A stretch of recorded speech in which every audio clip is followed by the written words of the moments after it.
Hello, everybody. I'm Jeff Keighley, and on Thursday, December 8th, we are going to celebrate the best in video games and see what's next at the Game Awards. For Content Creator of the Year, your Best Esports Athlete nominees are, here are the 5 nominees for Best Esports Team. The Best Esports Coach nominees are, the nominees for Best Esports Event are, the Best Action Adventure Game nominees are, Stray. The nominees for Game of the Year at the Game Awards are Stray from Blue 12 Studio and Annapurna Interactive. What? What the fuck? Yeah, it's just getting to that time of year now. Only a few days' time and the Jeff Keighley Awards will be around. Sorry I haven't been around much. I had normal life to deal with, work and shit like that. I've been working my ass off trying to get a new GPU. But the GPU prices in the UK have been fucking ridiculous, and I've just decided not to bother. Maybe when we get a price reduction I might go for the 40 series, but my 2070 Super will have to do for now. Yes, and last week I had to fucking drive 2 hours to a hospital appointment. Anyway, enough about that. So before we get on with the main event, I came across this on Twitter. This made me laugh a lot. Call of Duty breaking franchise records and God of War Ragnarök breaking PlayStation records. I think it's safe to say that the $70 discussion is officially over forever. I'm so happy to never hear of it again. Oh my god! Oh my god! Hang on. Oh my god! Oh my god!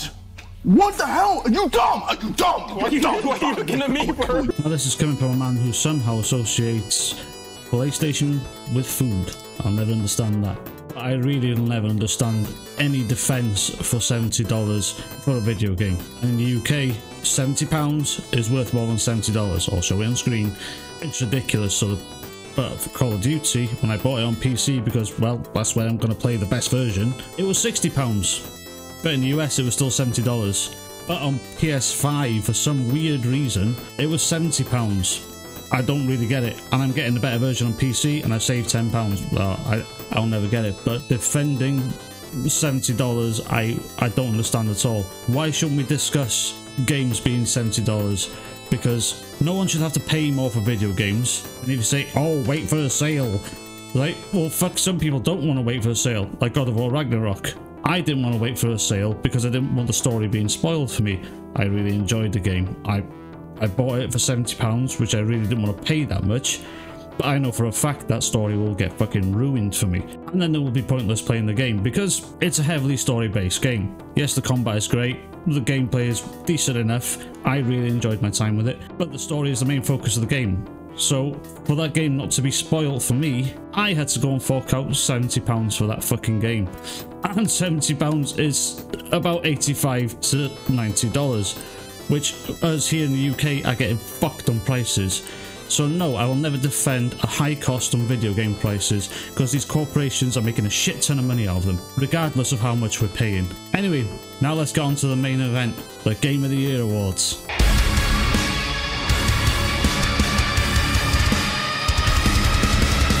When you compare Ragnarök as a game to Elden Ring, it really is, when you think about it, a ridiculous competition. Okay, so before I carry on, yes, the competition is ridiculous altogether. No one should give a shit about the Game Awards, but fuck, did anyone know that Jaffe shaved his beard? Let's carry on. It's like putting the world's best pasta dish in a ring with Mike Tyson and saying who's better, and you're like, what do I do now? My head's exploding. Because they do such different things so well that really all you're doing is voting on what you like more. Okay, Jaffe, now we're not voting. This is the Jeff Keighley Award. Whoever's friends with Jeff wins. So, guarantee God of War Ragnarök is going to win. I'm not shitting on the game, I'm just saying it now. Elden Ring deserves first place, but God of War Ragnarök is definitely going to win.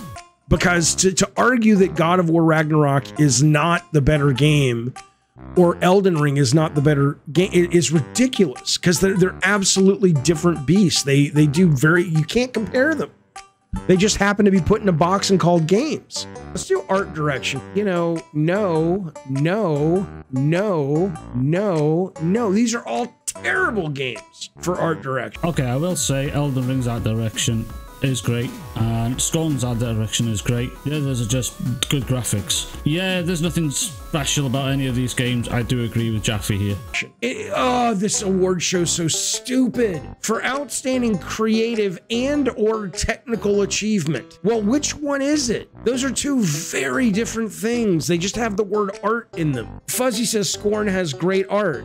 No, Scorn has very well executed art, but it's not art direction. It's all they did was rip off Giger to the point that I wonder if they're going to get a lawsuit.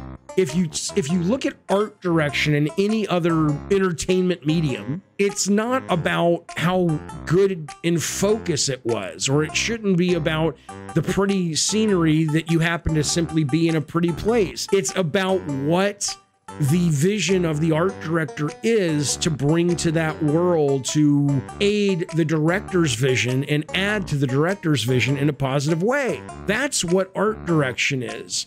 But now they're throwing technical achievement into it. So basically, are you saying, is it the most realistic graphics? Is it the most technically impressive rendering engine? They're even throwing animation in. This is a stupid show. Oh god, I think Jaffe rambles on more than me.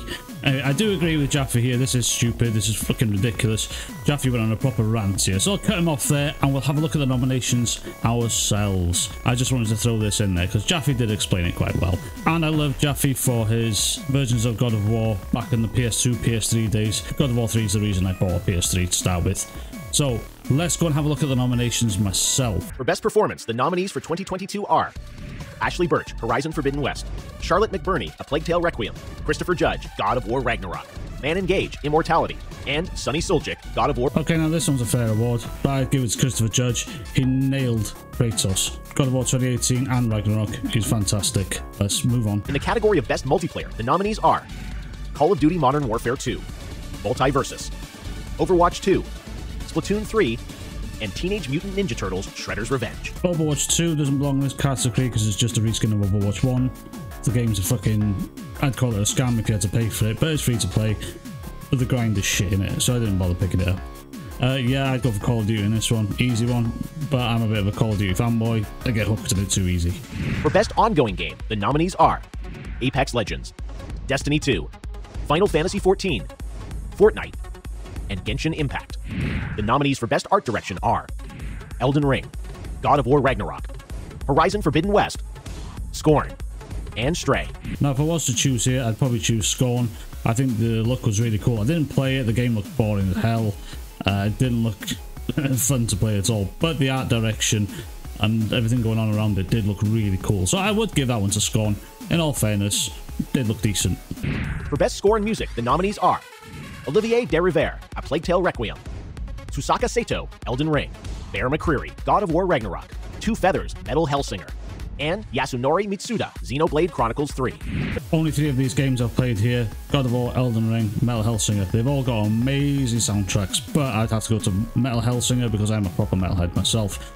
I think the music in that was fantastic. Best Audio Design nominees are Call of Duty Modern Warfare 2, Elden Ring, God of War Ragnarok, Gran Turismo 7, and Horizon Forbidden West. Okay, now Sony games are really good at audio design. I will give them that. Honest to God, the audio is unmatched in most titles. But Elden Ring being in this category, as much as I love Elden Ring as a game, my favourite game of the year, the audio design was not great. Music is great, audio design, no. Nominees are As Dusk Falls, God of War Ragnarok, Return to Monkey Island, The Last of Us Part 1, and The Quarry. For Best Narrative, the nominees are A Plague Tale Requiem, Elden Ring, God of War Ragnarok, Horizon Forbidden West, and Immortality. Oh, this is the one that got fanboys salty, saying that Elden Ring is up for an award for Best Narrative. And they say stupid things like, it doesn't have a narrative. Well, it's a game where you have to fucking search for it. Biggest surprise is Elden Ring being nominated for narrative. That was decidedly the one category I had no business being nominated for. Biggest snubs are Xenoblade Chronicles 3 for Best Narrative in its place, and Sonic Frontiers for music. Assuming it made cut-off, which it should have. God of War Ragnarok did. But by now, I'm guessing you know the theme of the actual show. Top awards go to the biggest selling games and whoever Jeff's friends with. So there you go. Elden Ring, God of War Ragnarok, Stray, some fucking how.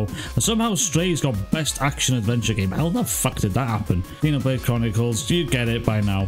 All I want to draw attention to now is these categories that shouldn't exist in the show at all. This is ridiculous. Best esports team, best esports event, best esports athlete. I don't think any of the esports athletes look like this. Content Creator of the Year award. No chance I'm getting that. Best esports coach. Fucking shit. Did they just run out of ideas? Are they just trying to fill in the award and make it fucking 3 hours long or something? What the hell is this shit? Esports, fine. I don't mind it. It's great to watch every now and again. Why are they getting awards? What's it doing in this show? What's Jeff trying to do here? He's trying to appeal to more people, I'm guessing. Oh, fuck, I don't know. Like I've said before, no one should care about this show. I don't give a shit about it. If my favourite game doesn't win, it's still gonna be my favourite game. It's not gonna change that. I'm not gonna fanboy and go, oh look, my game didn't win. It got fucking beaten by Stray, a silly cat game that no one should have cared about. That game isn't a game. You're just a cat and you can press jump when the game says you're allowed to press jump. I don't know. I don't know why people simped over that game so much. I watched a couple of hours of it and yeah, it looked great. It was shit. It was a really bad game. Personally, my game of the year would go to Elden Ring. God of War Ragnarok also deserves it. Fantastic game. If either of them win, well, I don't really care. I'm winning both ways. But let me hear what you think about this award show. I'm looking forward to the show just to see how much fanboys cry. And honest to God, I hope something like Stray does win, just to see the absolute cancer that'll be on Twitter afterwards. And then I'll make another video about that. The Game Awards will be around in about 5 days time from me recording this video.